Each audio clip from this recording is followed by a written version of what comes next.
상상해 보십시오. 당신은 지금 시속 300km로 달리는 고속열차 안에 앉아 있습니다. 창밖의 풍경은 이미 흐릿해졌고 바람 소리는 귀를 때립니다. 그런데 안내 방송이 울립니다. 잠시 후 열차의 속도는 시속 3만 킬로미터로 상승합니다. 안전벨트를 단단히 매십시오. 그 순간 설렘이 아니라 본능적인 공포가 먼저 밀려옵니다. 우리가 살고 있는 2026년이 바로 그런 순간입니다. 조용히, 그러나 되돌릴 수 없는 속도로 인류 문명의 엔진이 가속하고 있습니다. 일론 머스크가 예고한 범용 인공지능 AGI의 카운트다운이 시작되었기 때문입니다. 이건 단순한 기술 발전이 아닙니다. 산업혁명이나 인터넷의 등장을 뛰어넘는 문명의 변곡점입니다. 어제까지 당연했던 질서가 오늘 갑자기 무너질 수 있는 시대. 우리는 지금 가속 페달이 끝까지 밟힌 열차 안에 서 있습니다. 문제는 단 하나입니다. 이 속도를 견딜 준비가 되어 있느냐는 것입니다. 머스크는 아주 단호하게 말합니다. 3년 안에 세상은 완전히 달라질 것이다. 이 경고의 핵심은 단 하나, 지적 노동의 가격 붕괴입니다.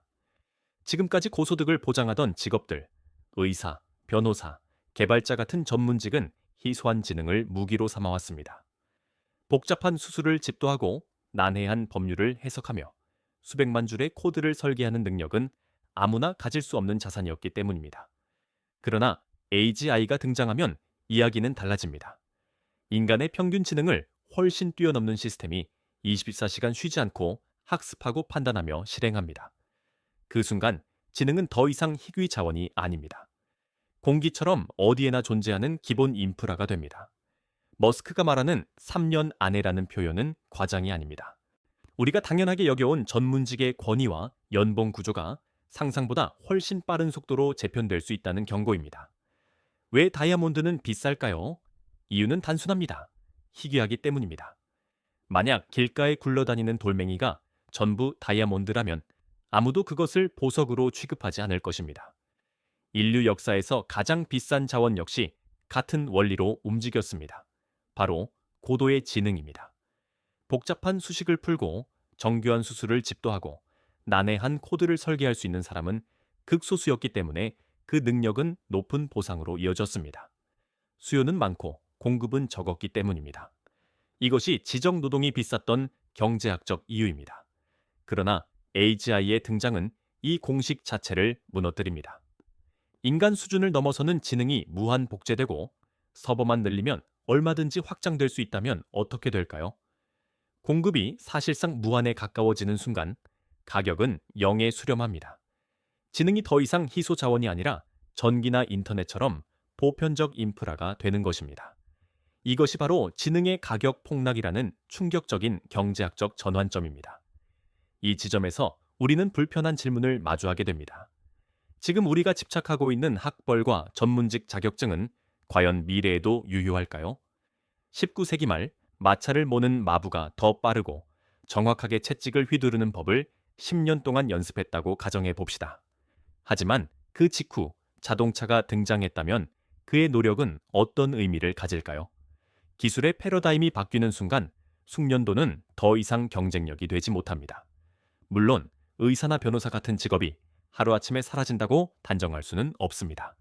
그러나 디지털로 전환 가능한 지식과 판단 영역은 AI가 더 빠르고 저렴하게 대체할 가능성이 커지고 있습니다. 그럼에도 우리는 여전히 안정적인 직업이라는 과거의 기준에 매달려 아이들을 줄세우고 있습니다. 지금 필요한 것은 감정적인 비난이 아니라 시대가 바뀌고 있다는 냉정한 인식입니다. 테슬라가 공개한 휴머노이드 로봇 옵티머스를 떠올려 보십시오. 처음 등장했을 때만 해도 어색하게 비틀거리던 기계가 이제는 계란을 깨뜨리지 않고 집어 올리고 섬세한 손동작으로 부품을 분류하며 사람처럼 균형을 잡고 움직입니다. 머스크는 여기서 한 발 더 나아가 말합니다.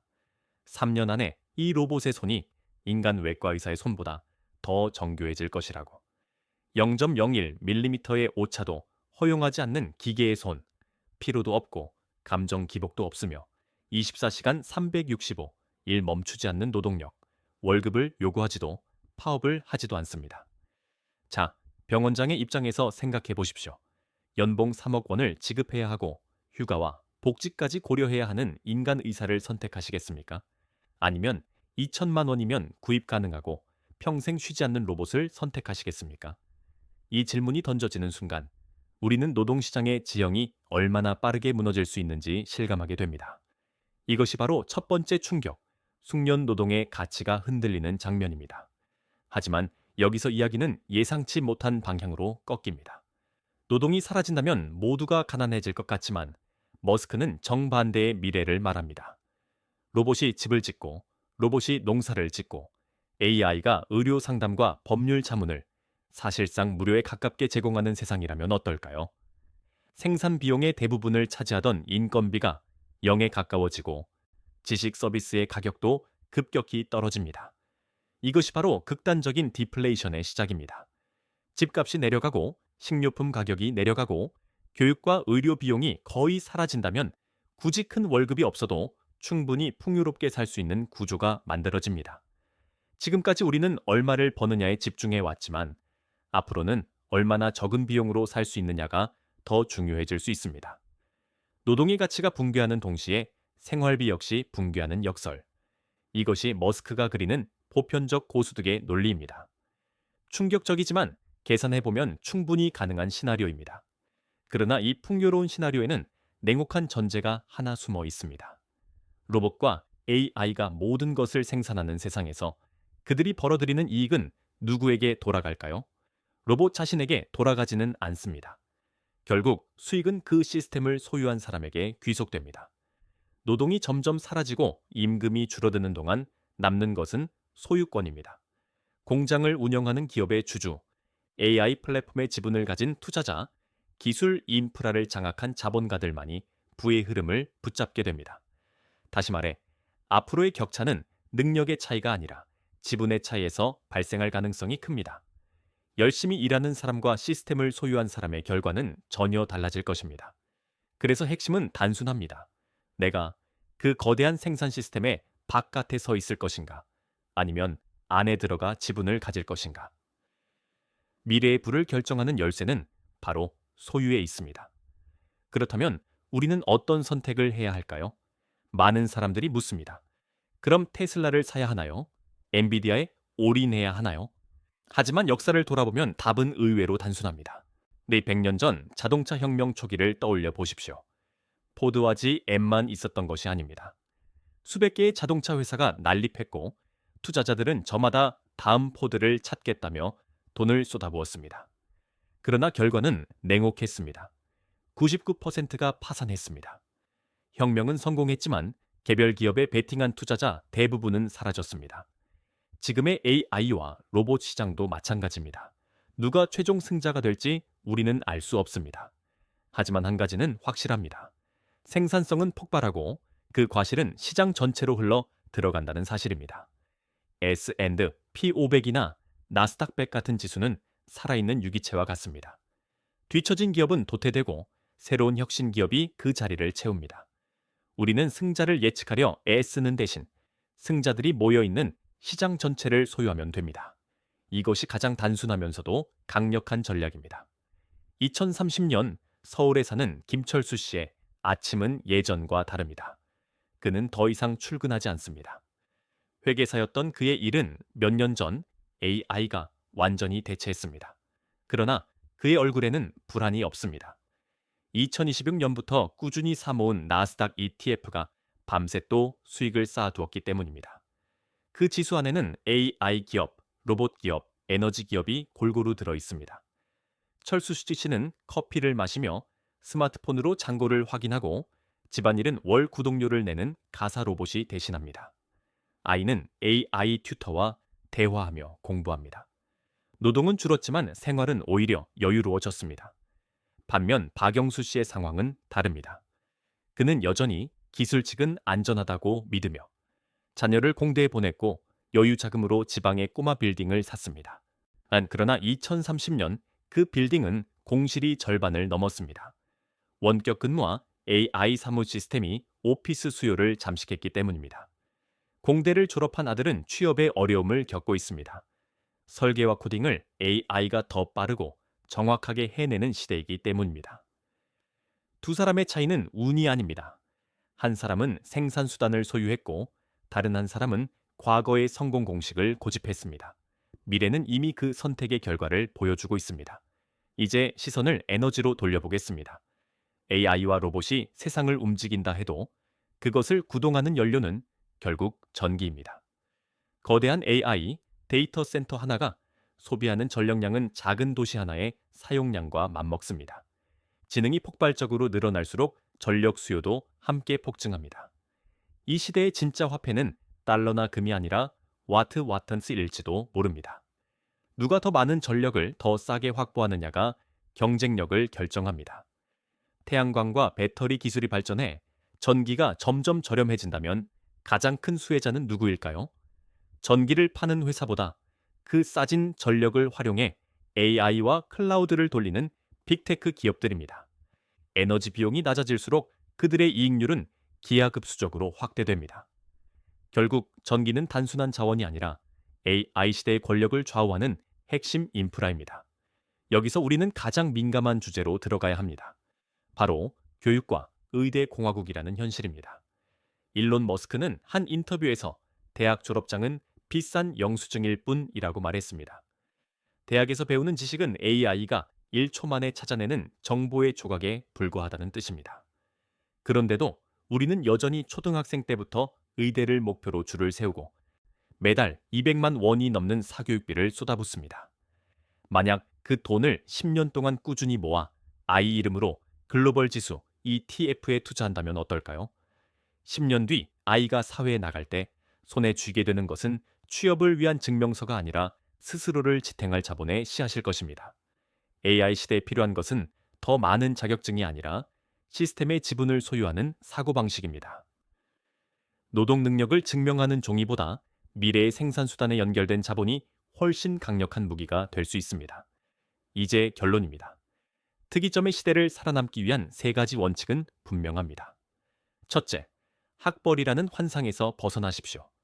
더 좋은 대학, 더 안정적인 직업이라는 공식이 영원히 유효하리라는 믿음은 위험할 수 있습니다. 시대가 바뀌면 기준도 바뀝니다. 둘째, 자산을 원화에만 묶어두지 말고 달러 기반의 글로벌 자산으로 확장하십시오. 혁신은 국경을 가리지 않으며 부는 가장 빠르게 성장하는 시장으로 흘러갑니다. 셋째, 미래를 예측하려 애쓰지 말고 시장 전체를 소유하십시오. 특정 종목에 올인하는 대신 인류의 성장 자체에 올라타는 전략이 필요합니다. 기술의 속도는 우리를 기다려주지 않습니다. 이제 질문을 드립니다. 여러분은 다가오는 변화 앞에서 여전히 노동자의 자리에서 불안을 택하시겠습니까? 아니면 시스템의 일부를 소유한 채 주인의 자리에 서시겠습니까? 개인적으로 저는 일론 머스크의 소름 돋는 3년 뒤 시장 예측이라는 표현이 과장처럼 들릴 수 있지만 그 안에 담긴 메시지는 충분히 진지하게 받아들일 가치가 있다고 생각합니다. 다만 중요한 것은 예언 자체에 취하는 것이 아니라 그 예언이 전제하는 구조적 변화를 이해하는 것입니다. 이 머스크가 말하는 핵심은 단순히 주가가 오른다, 특정 종목이 폭등한다는 차원의 이야기가 아닙니다. 그는 생산성의 폭발, 지능의 무한 복제, 그리고 노동 가치의 재편이라는 거대한 패러다임 전환을 이야기하고 있습니다. 만약 이 전제가 맞다면 시장의 판 자체가 바뀌는 것입니다. 그러나 여기서 경계해야 할 점도 분명합니다. 머스크는 혁신가이지만 동시에 기업가입니다. 그의 발언은 기술 낙관주의에 기반해 있으며 시장은 언제나 예측대로만 움직이지 않습니다. 3년이라는 시간표는 상징적일 수 있습니다. 기술 발전은 빠르지만 제도와 사회 구조, 인간의 적응 속도는 그보다 느릴 수 있습니다. 따라서 3년 뒤 폭등이라는 식의 단기적 해석으로 접근하면 오히려 위험합니다. 중요한 것은 속도가 아니라 방향입니다. AI와 자동화가 경제의 중심축이 될 가능성은 높지만 그 과정에는 변동성과 조정이 반드시 동반됩니다. 이 맥락에서 나스닥 100과 S&P 500을 이야기할 때도 동일한 원칙이 적용됩니다. 개별 종목은 극단적인 수익과 동시에 극단적인 리스크를 안고 있습니다. 오늘의 1등 기업이 5년 뒤에도 1등이라는 보장은 없습니다. 하지만 지수는 다릅니다. S&P 500은 미국을 대표하는 500개 기업으로 구성되어 있고 실적이 나쁘거나 경쟁에서 밀린 기업은 자연스럽게 퇴출됩니다. 나스닥100 역시 기술 혁신의 중심에 있는 기업들로 구성되며 시대의 흐름에 맞춰 계속 교체됩니다. 즉, 지수는 일종의 자기 정화 시스템을 갖춘 구조입니다. 우리는 승자를 예측하려 하기보다 승자들이 모여있는 구조 전체를 소유하는 전략을 취할 수 있습니다. 그렇다면 이렇게 사세요의 해답은 무엇일까요? 첫째, 헌단기 예측에 베팅하지 말고 정기적 분할, 매수 방식을 택하는 것입니다. 시장은 언제나 과열과 공포를 반복합니다. 타이밍을 맞추려 하기보다 일정 금액을 꾸준히 투자하는 방식이 장기적으로 더 안정적입니다. 둘째, 한 지수에만 집중하기보다 S&P 500과 나스닥 100을 일정 비율로 나누어 가져가는 전략도 고려할 수 있습니다. S&P 500이 상대적으로 안정성을 제공한다면 나스닥 100은 성장성을 보완해 줍니다. 셋째, 환율 리스크를 이해하고 달러 자산을 장기적으로 보유하는 관점이 필요합니다. AI 혁신의 중심은 여전히 미국 시장에 있기 때문입니다.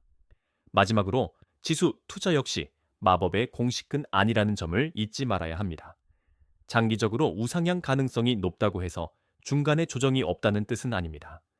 20%, 30%의 하락은 언제든 발생할 수 있습니다. 중요한 것은 그 변동성을 견딜 수 있는 자금 관리와 심리적 준비입니다. 머스크의 예측이 맞든 틀리든 기술 혁신이 경제 구조를 바꾸고 있다는 사실은 분명합니다. 우리는 두려움에 휩쓸려 단기 매매를 반복할 것인지 아니면 구조적 변화의 방향 위에 올라타 장기적으로 복리의 힘을 활용할 것인지 선택해야 합니다. 결국 핵심은 예언을 믿느냐가 아니라 변화의 흐름 속에서 어떻게 위험을 관리하며 참여할 것인가에 있습니다.